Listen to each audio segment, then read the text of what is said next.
वारीचा घेतला पावलांनी आम्हा वाळवंटी तुझी सावली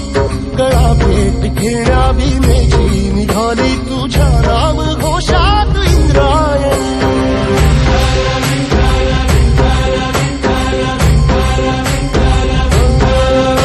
भिडे आसमंती ध्वजा वैष्णवांची उभी पंढरी आज नानावली तुझे नाव ओठी तुझे रूप ध्यानी जीवाला तुझी आस लागली जरी बाप साऱ्या जगाचा परी तू आम्हाले करांची विठू